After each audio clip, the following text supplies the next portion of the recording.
Well, hello, I'm Anne McGregor, and I am here today with Dr. Alan Riley, and we are recording this on the 12th of June 2025 in Belgrade at the end of a full-day conference focusing on the EU's Carbon Border Adjustment Mechanism, CBAM, and the implications for the Western Balkans region.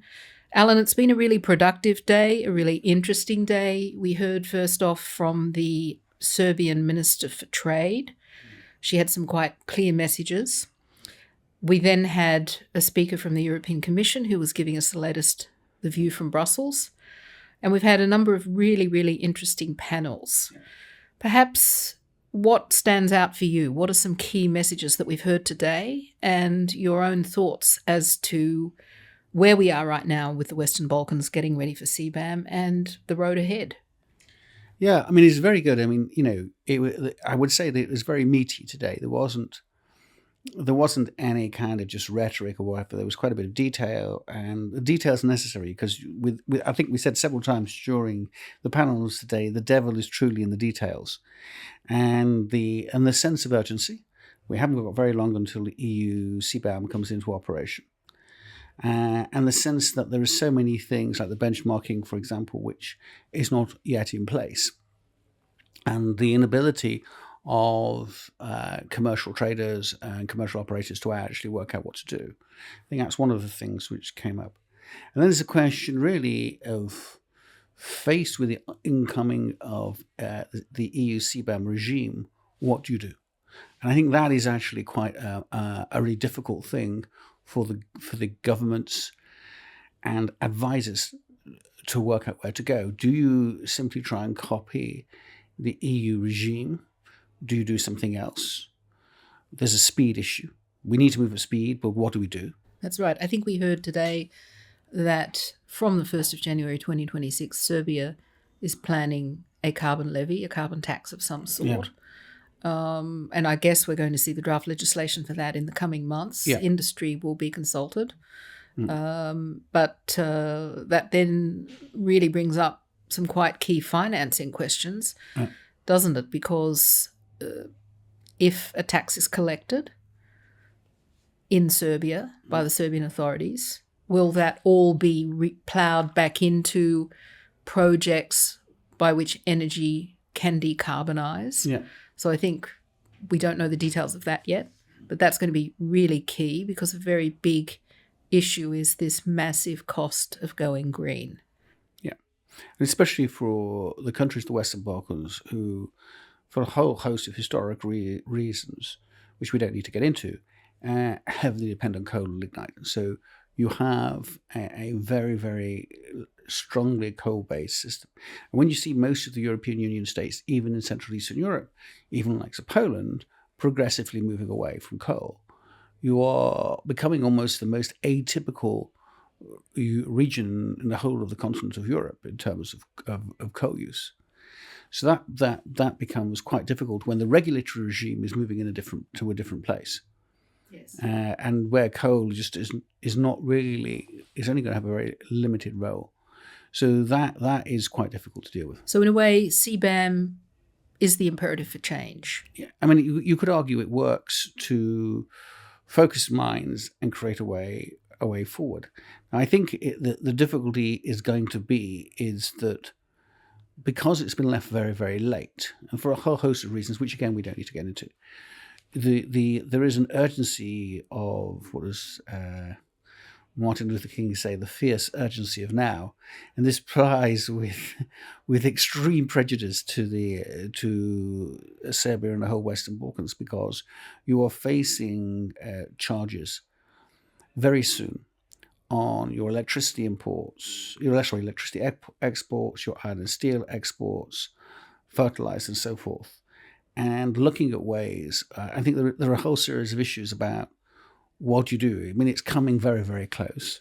There are things that you can do. One of the conversations we had today in one of the panels was all about for example, with fertilizers, that there are ways of reducing significantly your CO2 emissions. So the actual values, carbon emission values you end up with are much, much lower than the benchmarks or or the prospective values the Commission is using.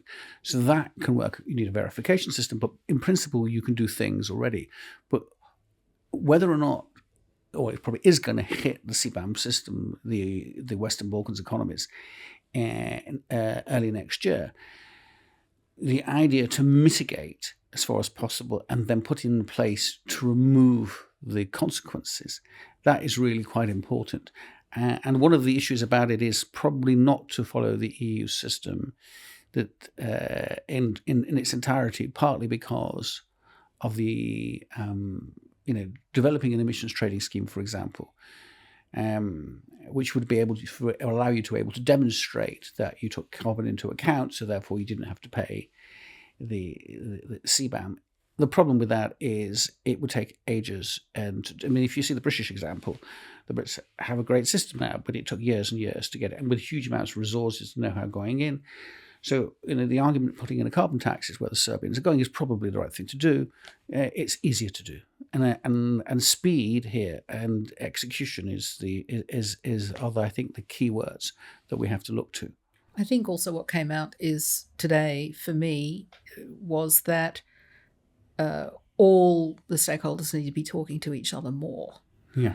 I think there may have been, industry perhaps wasn't fully aware of what government might be hatching. Government may need to hear more from industry and, other experts.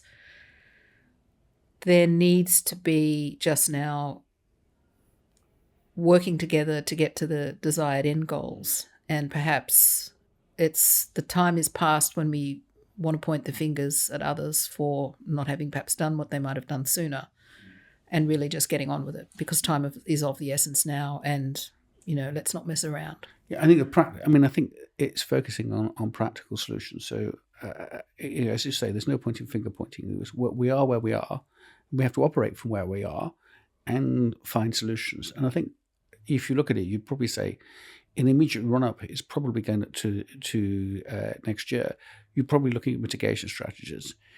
You're then looking at something like a carbon tax in most of the region, and then you're looking at creating a CBAM regime. Now, again, we had a conversation today about the UK system, and I think there are arguments that taking some of the British elements, for example, the tax approach, again, because it's simpler to do than the EU system. And simplicity is a huge value here.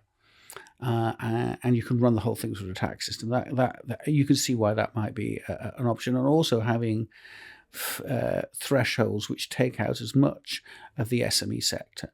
So you catch all of the minor companies which don't really emit very much, but you catch all you don't catch those, and you catch all the big ones. That's doable. And it's interesting is that may have been a problem initially because the Commission's thresholds, the EU thresholds, were so low. I mean, they were like 150 euros. Now they're talking about 50,000 tons. So I can imagine going to that or using the British sort of approach they can't really argue with you on that now. So I think that is something which is doable. So creating the elements of that and trying to get it up running. And I think one of the issues to say to the EU and also perhaps to the UK is we were going to need some help to get this up and running at speed. But I don't think that should be a problem. It should be, I would think there will be a willingness to work on this. I think so too. So I think really our closing message is there's no time to lose. Let's all work together. Let's examine what's happened elsewhere, what other regimes have got in place, what the UK has got. Let's stay in a close dialogue with Brussels, where they also are finding their way, because this is new legislation for them. There are some changes coming, even more from Brussels in the next 6 months that we don't yet know about. Those are going to add more certainty. But it's going to be some sort of trial and error process. But we will get there. Yeah, hopefully. Thank you, Dr. Riley. Not at all. Thank you.